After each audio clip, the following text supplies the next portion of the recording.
With about a month and a half to go till Halloween, looks like the online marketplaces are already getting flooded with Halloween decor. Looks like this year's hot items might be more of a rustic, chunkier decor. So we're going to try to knock some of those out today. Got this piece of pine left over from the candy corn and mountain builds. And this really nasty looking 2x4 that I found kicking around outside. Let's build it. For the first project here, I whipped out some templates quick, and I'm just going to trace them out on this. This is a piece of 1x4 that, like I said, was left over from the candy corn and mountain decor. So I'm going to go ahead and get these traced out quick. Really prefer using the template method when I'm doing things like this. It just makes life so much easier. And the power sanders become my best friend when I'm starting to really get things down to a shape, especially when I'm dealing with gentle curves instead of just sharp corners and 90-degree angles all the time. If you're at all able to, I highly recommend getting one of these spindle sanders. Doesn't matter the brand. It just takes so much work out of trying to get these pieces finished out. This next one we're going to kind of rinse and repeat here. Take a bit of our leftover wood, use the template, and trace it out.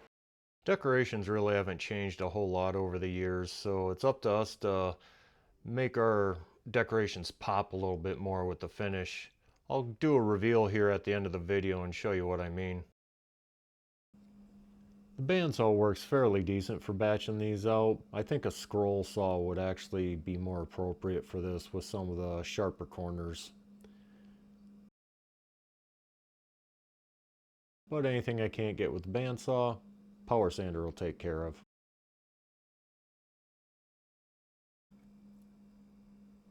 Now I'll run this nasty 2x4 through the planer, and then I'll run it on the sides on the joiner and get it all cleaned up.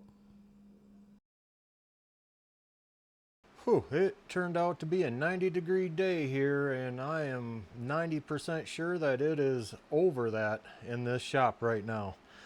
But got this all cleaned up, and it came out pretty nice compared to what it did look like, and it's got a really interesting weather check on one side. I'm not sure if I am gonna go with this side for the face or if I'm going to use this for the face, but I suppose I'll figure that out once I get these cut out and into shape. So no template this time, just going to hand draw this and try to include the knot somewhere in the middle of the pieces. Just going to knock off the end here, kind of account for the knots, and knock out 3 separate size pieces from this board. About 1.5 down on this one. We'll do a 2 on this one.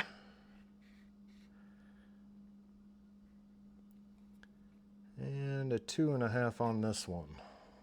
Well, let's find center and get this drawn out.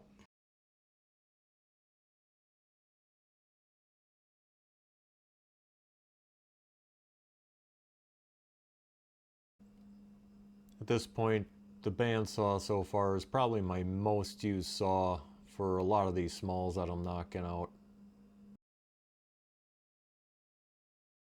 Now I'm going to actually sand off the fuzzies and kind of do a little bit of rounding over of all the corners. I'm not going to use the power sander for this because the pieces are getting too small and I like the skin on my knuckles. Here I decided to try something new. Decided to try to airbrush the paint on. Water down some acrylic a little bit and figured it should work in theory. It works on the plates, but as I found out here, it puts color down. I might have had a little bit better luck if I used more of a matte paint than this glossier acrylic paint. Really all it did was put more or less like a cheap primer coat on it.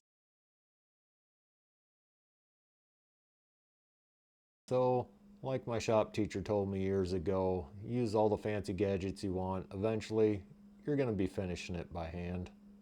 Man, that guy was just a genius.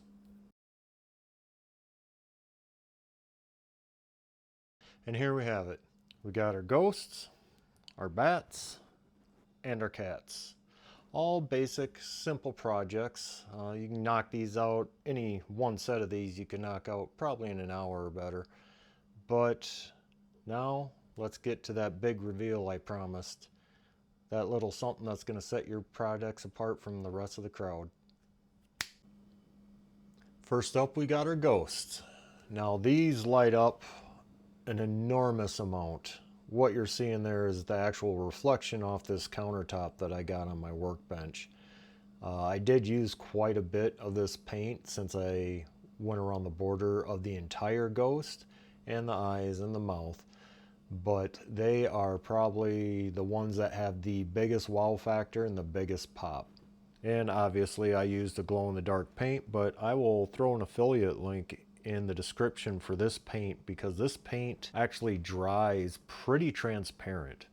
So it's not gonna overly color the surface that it's on unless you look real close, and then you'll be able to see the coating.